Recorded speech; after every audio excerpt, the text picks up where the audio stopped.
take the microphone. Thanks. Do they have one each? What? On est 4 personnes? Vous êtes 4 personnes, Ouais. ok. Est-ce que c'est possible d'échanger Bah avec une. Ouais, parce que là, c'est juste un matériel. Ah ouais, c'est compliqué, hein. Bah, Je vais vous rallonger la ligne, tout de suite. Hein? C'est un deuxième? Ouais, je peux vous mettre ça, mais... Parce que je vois... On va peut-être les mettre derrière. One person who's late, we can just stick together, I guess.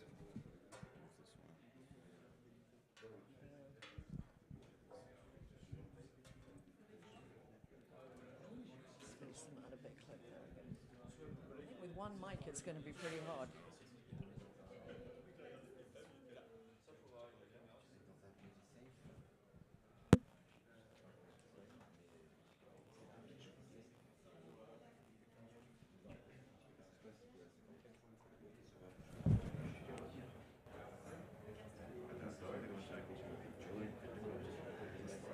Yeah, let's crack on.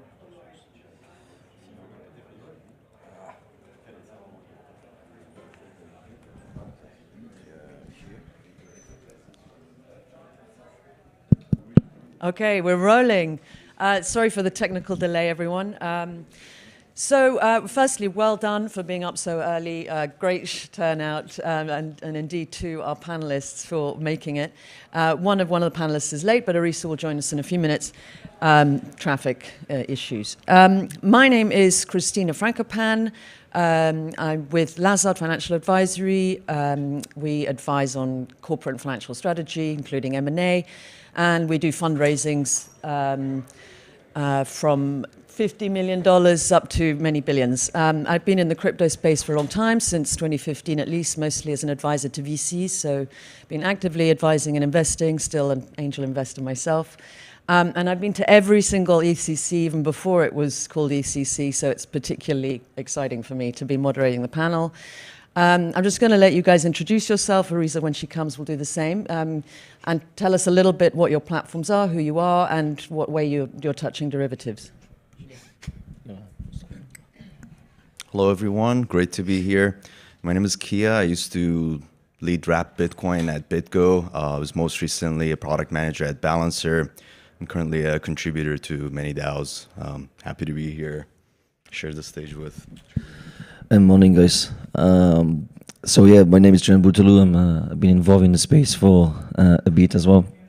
I'm involved in Curve Finance, the auto market making for stable coins, and now crypto. I think we're one of the biggest DeFi projects in the blockchain space.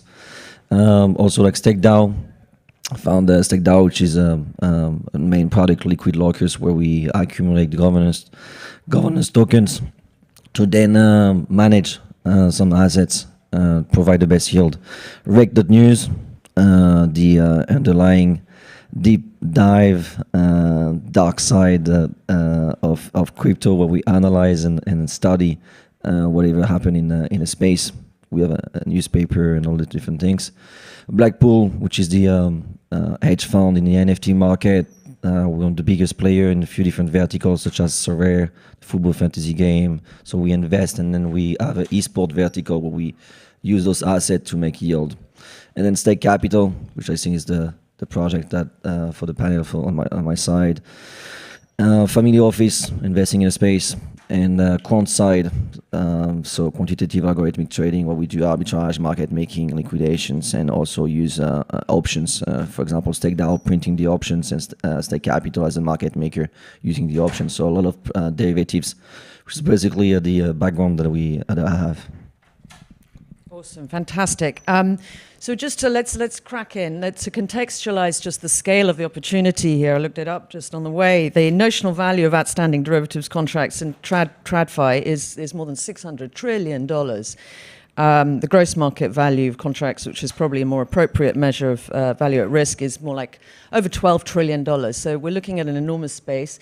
But for the uninitiated, I'm sure we have many people who know a lot about derivatives in the audience, but for those who are less initiated, what are we actually talking about? What are these derivatives, futures, options, structured products?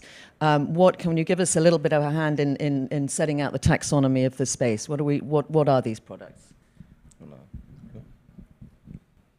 So I think the Investopia definition, I think all of you guys familiar. It's an asset, it's tradable instrument that drives its value from something underneath. But I think more importantly, derivatives add two things that we don't have by just trading the underlying.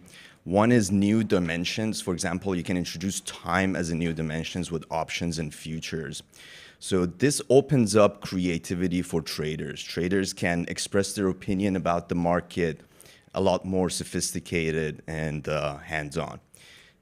The other thing about derivatives that I think is very important is actually leverage. Leverage is not looked at very well in the space. A lot of people have gotten wrecked, but leverage is actually very important. It's that function isn't for you to go on Binance, just crank it and get wrecked, but leverage is very good for hedging. For example, if you need to be exposed to iron, that's your business, you need to hedge that. You don't want to put the same amount of capital on the opposite side. You want to put very little. So to wrap it up, I think the two very important things about derivatives is adding new dimensions, allowing traders to express their opinion, very sophisticated, or using leverage to be more capital efficient.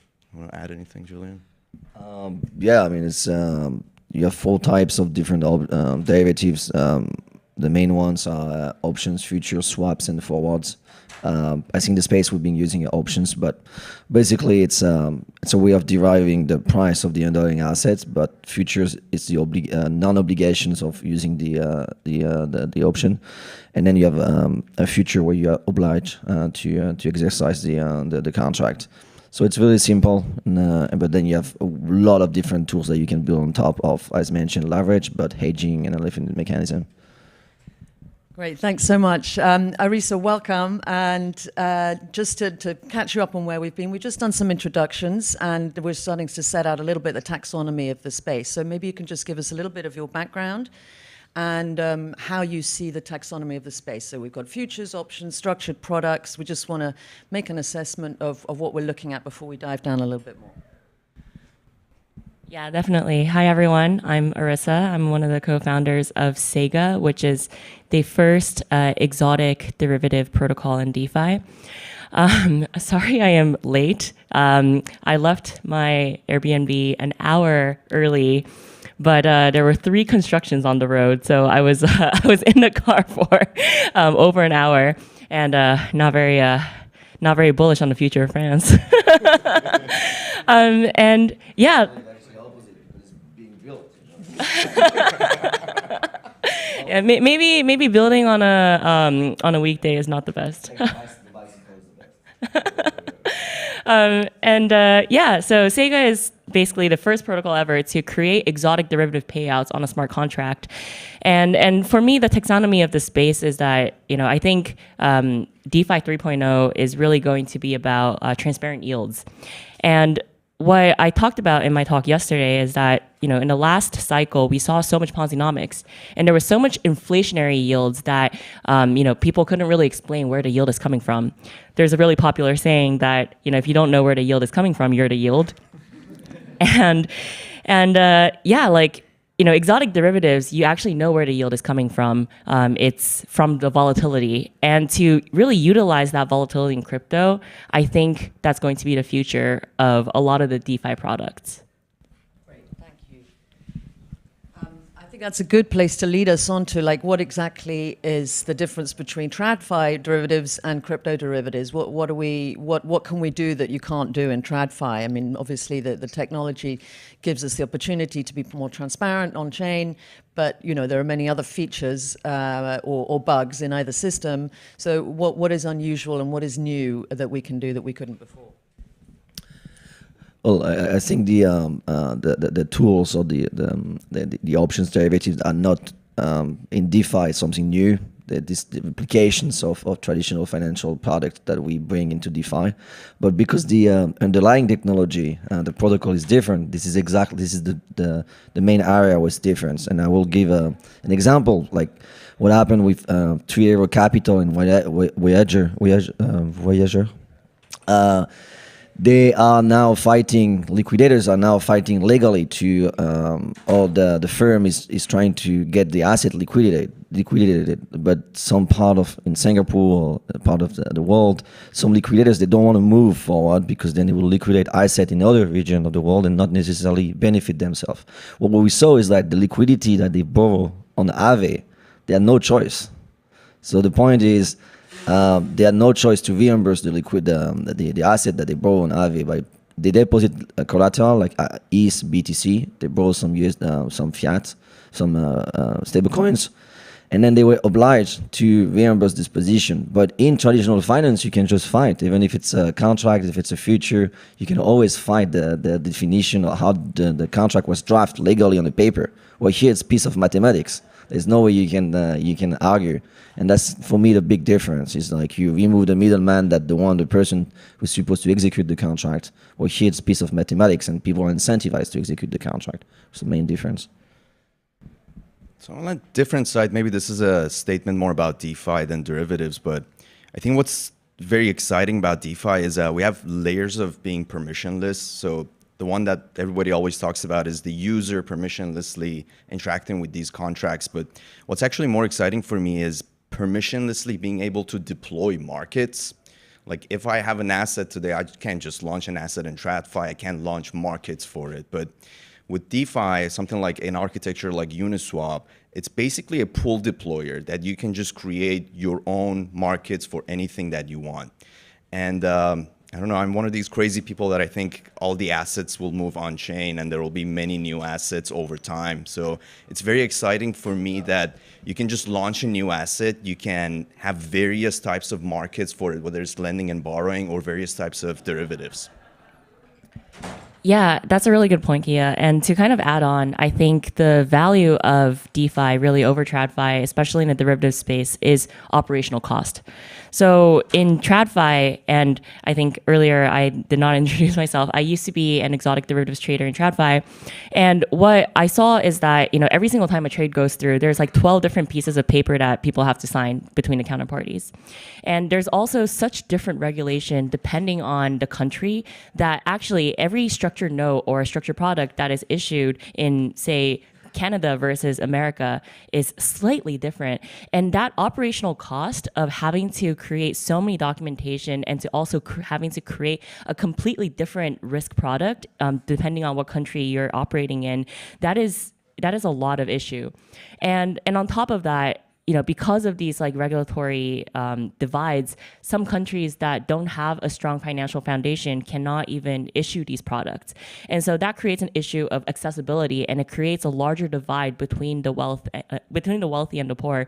And this is what having everything on blockchain will resolve. Yeah, that's great. So look, I mean, there are a couple of features of what we can do with crypto derivatives. One is this point of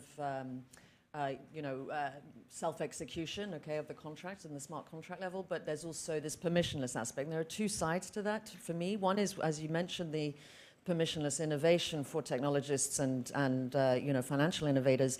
But the other side of it, of course, is that the user is permissionlessly interacting and acquiring or using these products.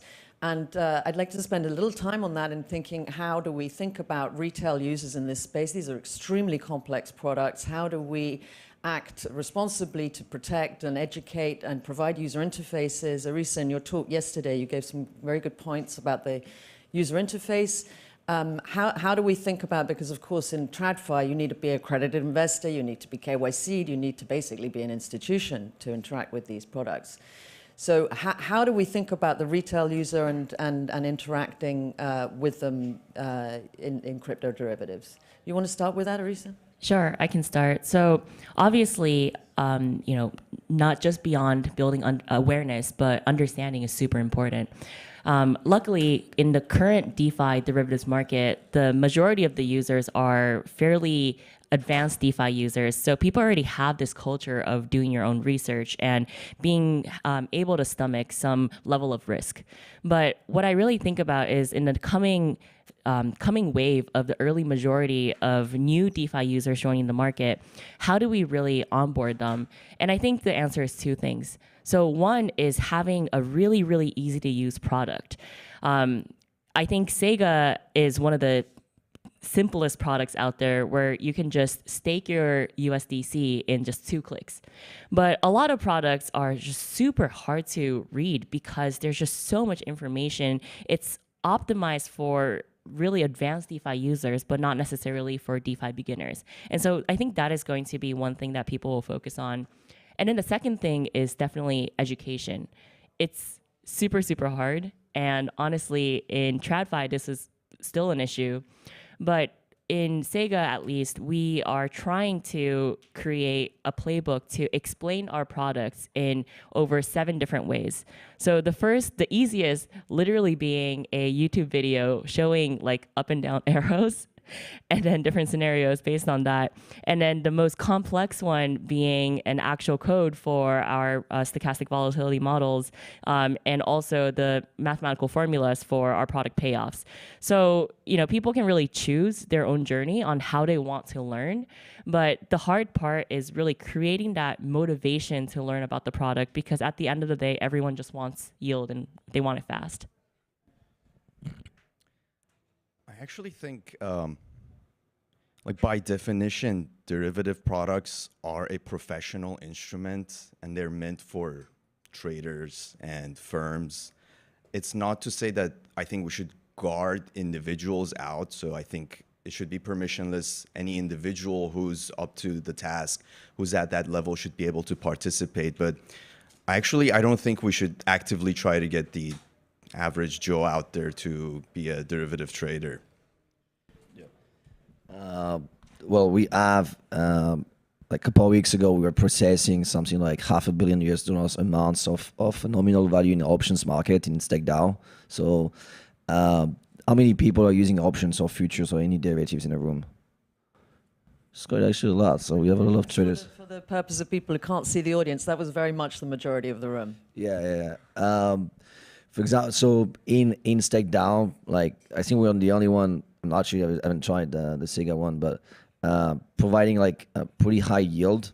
And the reason why we are able to either provide on a weekly basis, because it's European based options, it's behind the thing. We have people that have been working in traditional finance, like quant, and people drafting and sizing the options, and then we sell those options and market makers, and so the work that you have behind those options, we call it options, but actually what it is, it's a vault, and then we provide the yield inside. The underlying technology to provide this yield is using options, but for you as a user, you can just deposit ETH, BTC, or any other stable coins, and then we'll try to maximize, make sure that you make a yield on those assets using the derivatives, using options mechanism. But for you don't actually need to understand how it works behind the thing.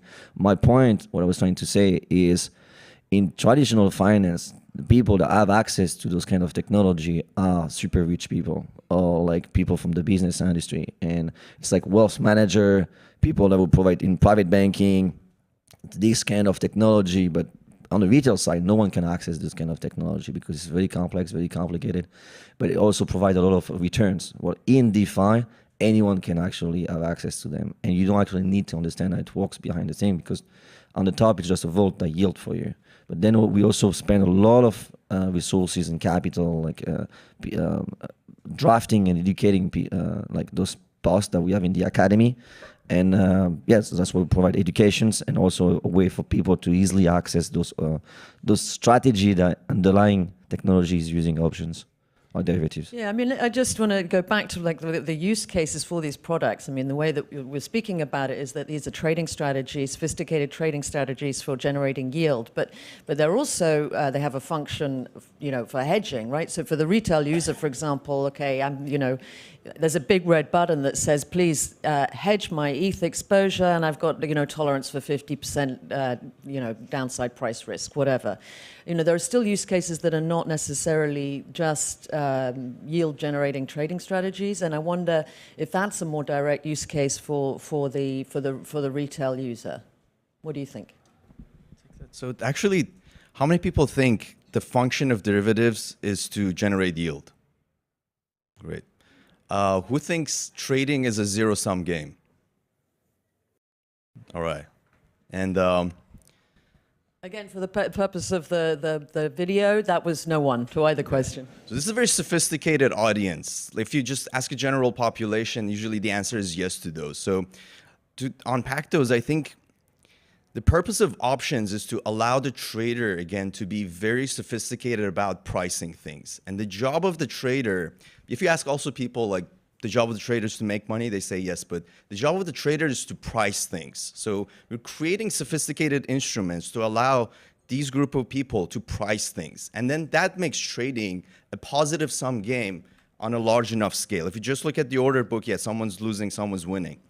But the function, I think, for the market is to be sufficient. And I think, again, the amount of assets on chain are going to rapidly expand. So we need to be able to have these instruments at our disposal to have a very efficient pricing on the market. So to me, that benefits the end user, the retail user, without even actually personally participating in the market themselves. But the beauty of DeFi is, like Julien said, they could actually, by having products that make it easier for them to participate. So I guess at Sega, our view is that, exotic derivatives allows for more flexibility of the way you can express your view in the market. And so in traditional finance, when you have options, you have, certain payouts. But then in exotic derivatives, you can create things that are really, really high risk and high reward, like really degen, or you can create something that is extremely safe with a good reward, but, not like as high as, say, like the vanilla options.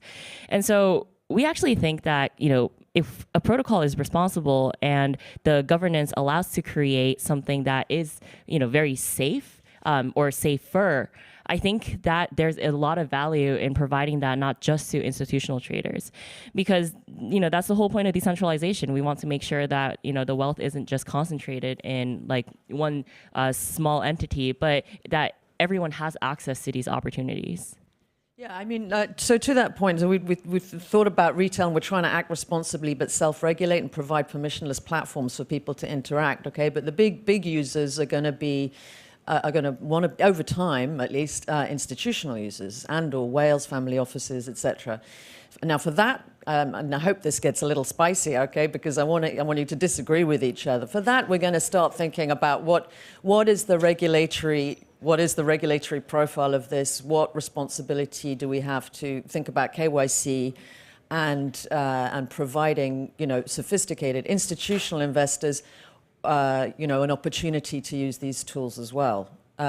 What do you think about where, for example, like Aave's created a gated community for basically whitelisted institutional investors to interact with Aave, right?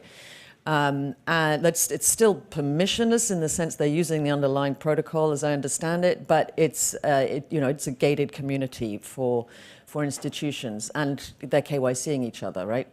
So they know who their counterparties are. Do we see you see the derivatives, crypto derivatives space moving to that space? Would be comfortable with that? How do you see institutions evolving into these crypto derivatives?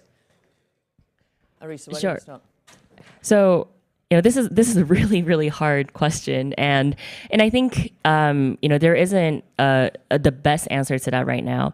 That being said, I do think that some level of KYCing, KYBing is pretty important for this industry.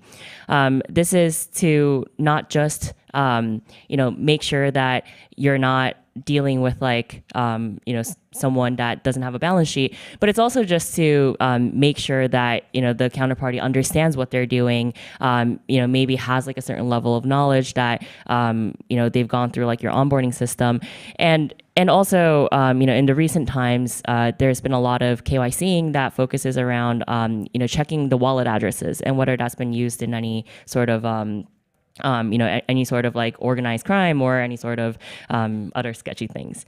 Kind of going forward though, this is a very vague high-level concept, but I think reputation on chain is going to be is going to become a product. And reputation on chain, whether it is the amount of trades that you've done in the past, the counterparties that are recognized that you've done in the past in terms of their addresses, I think that's going to create a level of clout that's going to be represented in data that hopefully will be one of the one of the values that would help understand the credibility of yourself and your counterparties. I think KYC is a bit of an outdated concept. It just doesn't, the need that gives rise to KYC isn't really there in DeFi. So a lot of the attempts today to create these KYC walled garden is just to kind of play the game and make these products accessible for institutions. But the real challenge that arises is that you have many different walled gardens that are also walled from one another. And that kind of just breaks one of the beauties of DeFi, that's composability. So, if we have to do this, I think really people in the space should think about creating one big walled garden at least. And it's quite possible. Actually, the Aave architecture somewhat allows this, but I think the industry should come hand in hand and try to make it one instead of many. Julien, I'm sure you want all the tradfi to come in, right? And KYC us all and... Yeah, so we stake capital. We the quant side, we a liquidator on Aave Arc. So that's it's a market for us. Obviously, it's one of the big. It's actually bigger than the DeFi market because traditional finance process $6 trillion on forex market, for example. For us, on Curve, we process between, depending on the market, $1-3 billion a day. So compared to traditional finance, it's a huge opportunity. So what you want is to get them on board. But having said that, what happened over the past few weeks, if you really analyze, and that's what we do in Rect and building those videos, the entire market collapsed because of KYC and AML. If you really think about it, because 3 Arrow Capital, Celsius, Voyager, all those different guys, they borrow against each other, they provide liquidity against each other with speculative assets that were not actually, they collateralized a speculative asset, then they borrow against, then they want to traditional finance, they borrow again more money, and then they lend that money to other actors in the space. Well, if you really want KYC, AML, and all those credited investors, why this process failed? This is complete shit show. So we ask, okay, let's build the same kind of security and tools that will provide strong DeFi. But if you really look and analyze the traditional finance way, that those guys, they're not DeFi. Those guys, they were using the yield of DeFi to make a lot of money and providing retail small percentage of that yield, but they use 99.99% of the entire traditional financial products or mechanism to borrow between under collateralized loan and all these different systems.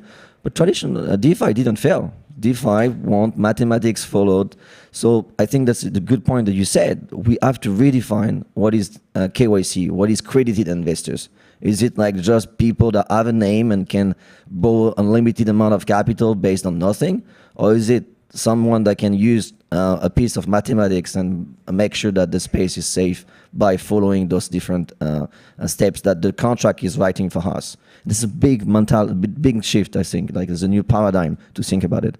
I think these are really good points, and I think, to that point, I'd be interested in your thoughts. In a sense, what we're building is more anti-fragile than what is in the traditional system. We saw how that went in 2008. Okay, so. The transparency of what's on chain is a feature, definitely. But on the point of transparency, is it also a bug? In terms of trading strategies, if everything is visible on chain, you have to think in a different kind of way about how you construct products so that you avoid any issues of front running and the rest of it. What are the bugs about transparency and permissionless? I don't know about the bugs. I think it's definitely a feature. Just to write off Julian's point, even the uncollateralized loans that like 3 Arrows, all of these guys that got wrecked, even if all of their uncollateralized loans were on-chain loans through systems like TrueFi and Maple, this wouldn't have happened in this magnitude of contagion that we had, because you got to go on these forums, really put up your wallet, ask for a loan, and sure, you might get an uncollateralized loan, but everybody knows your exposure. So to me, it's a big feature. Front running might be a bug, but I really think about the market in terms of the efficiency of it at a large scale. So to me, even that is a feature. Arisa, the challenges of transparency? I mean, I actually think transparency is a good thing. And obviously, I can't really think of any significant challenges that really come up. I guess when users, become more educated in the derivative space, and very sophisticated users, they can really go into the transparency and see, say, like, pricing discrepancies and get really angry on Discord. And in that sense, I think, just not only having users understand the product of the derivatives, you also probably want the users to understand the flow of trade and how spreads work, how supply and demand works. I think that would probably be another level of education that would help appease those users. No, coming back to your point, I think it's a big issue, transparency in the sense of arbitrageurs and the way that the protocol are currently running. MEV attacks, front running, sandwich attacks, all the different mechanisms. Arbitraging is the tool to provide actually a market. So without arbitrageurs, without liquidators, and we've seen it, people that are incentivized to guarantee that the system is working perfectly according to mathematics. So if you are able to borrow liquidities, because we have a 100% guarantee that the liquidity can go back into the platform and people can get correctly liquidated. Arbitrage is like, okay, provide between two different markets, there's a spread, someone is taking the profit. So when you want to sell euro for USD or any other asset, the spread that you have, the slippage or whatever, is minimum. So for you, it's perfect. But on the protocol level, what's happening right now, I mean, for us, it's good on the quant side because we're making money by using those MEV attack, dark forest, and this is a war. It's a war zone inside. So we're all competing against each other to make profits on what? On people using DeFi, because the protocol is not perfect. So we're finding opportunities that normally in traditional finance will be just simple arbitraging opportunities. Well, here is the weakness of the protocol that because we don't have yet zero knowledge proof mechanism of like updates on the technology, that we are able to take those profits. But normally we shouldn't be able to take them. If you make an order, you have a quote. You shouldn't be able to get sandwich attack and all these different things. So yeah, it's a big problem, the transparency at the moment in the EVM compatible chain, because you can see everything. But it's making progress. For us, obviously, it's good as a quant. But I think for the space, you have tools like CASWAP providing MEV protections. So I really highly recommend you to use this tool. It's kind of like built on top of DEX aggregators. And for example, Stake Capital, we also run solvers. So we not only liquidate people, be the bad guy, but we're also trying to be the good guy on the other side, which is basically trying to power those tools that will make the DeFi a safer place. Yeah, that's really interesting. I'm also a big fan of CowSwap, by the way. Go use that. So, I mean, I think... I think what I'm hearing is, look, there may be some applications at some point for ZKs, to provide privacy for transactions, but, we'll see how that evolves, or maybe for accreditation and reputation systems as well, and somehow this will help us be more responsible in due course and compliant if necessary. So I just want to, because I want to leave plenty of time for questions, just to round, where do you see this space going? I mean, like, how big is it going to be? Huge, this space. Where is it going to go? Are we going to see tradfi assets using these crypto derivative systems like, Forex, commodities, derivatives? Are we going to see big institutions coming in? Are we going to see an explosion in the size of the space? What kinds of new products do you see on the horizon? What is this going to look like at ETHcc 10 in 5 years' time? What are we going to be seeing? Yeah. I think in the very short term, I'm really excited about us putting derivatives into crypto native use cases, like what Ribbon is doing for treasury management for a lot of DAOs, but Balancer, we're using that to generate revenue for our DAO. Those type of use cases are great. Derivatives, again, have a purpose. For example, we should solve the hedging of gas, the issue. We should have derivatives for that. I think the guys at UMA were working on something. In the short term, I'm very excited about that. In the long term, again, I think all assets will be on chain. And the market I'm super excited about is commodities. Once we tokenize commodities, this will be really exciting.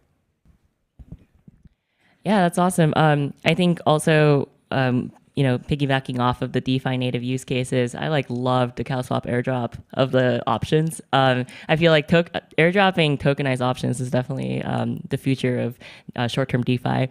And I think in the midterm and long-term, DeFi derivatives I think this space is going to become more transparent in terms of where the structures are created, how it's created, who is creating them. I think in terms of KYCing, the reputation on chain, all of that probably will become more normalized. And also, I think governance best practices is something, I feel quite passionate about. I feel like, how do we really value the users who understand these products versus those who don't? I think, those are theories that will get developed in the next, few months, few years that I'm going to be following. Well, East 10, well, if we ship those kind of deep parties, I'm not sure what I'll face in 5 years, but it will be tough. It will be tough. I think the derivatives, options, futures is not going to be adopted by the retail side. So we've seen it over the past few years. Whoever is building a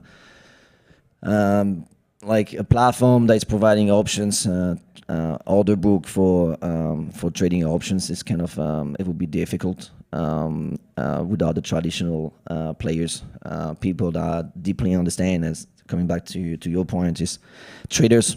I think the space is not composed of traders, and trading it's a full-time job. So if you're trading options, if you really you should really consider your position if you're not doing this 24 hours a day and 7 days a week, because it's a full-time job. So I believe that solution like Vault strategies is the way to provide derivatives access to the retail industry. So people that are here for making a yield, and they don't really necessarily care about what's the underlying technology that provide this yield. So we have a strategy. For example, on StakeDAO Liquid Lockers, we have a strategy that is yielding from a lending market, from auto market. So lending market, Aave, auto market making, Curve. Those strategy, one is getting the yield from the profit from market making. One is getting the yield from lending and borrowing. Option is the same. Like boom, we get the yield from the options market, and then we have traders behind the scene that size the strike, make sure that those options get outside the money. So this is perfect. But if we want to tap into a trillion market cap with derivatives, then we have to use traditional market players that will enter the game. Otherwise, there's no way that these retail players will be able to provide or increase the TVL on those products. Impossible. Awesome. I just want to squeeze in a couple of questions because we've obviously got a very sophisticated audience here, and I'm sure you've got some good questions for our experts. Any questions? I saw this one first at the back. Yeah, thank you very much for this panel. Really great one. I really like the concept of reputation on chain. I would like to know if you have if there is a model on DeFi for I would call it a decentralized Moody's. Such who is going to rank the reputation on chain, such as we avoid market concentration or systemic risk that has been flagged. I believe in the US or in the UK. Can't remember. It was 2-3 months ago. Yeah, the quick answer is that, if I could answer all these questions just now, I would probably not be doing Sega, but doing that.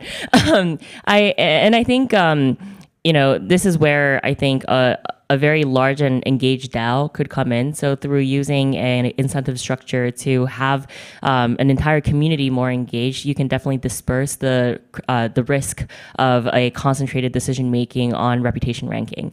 Obviously, there's always going to be a community bias, and I think there are mathematics that you can use to try to reduce that bias.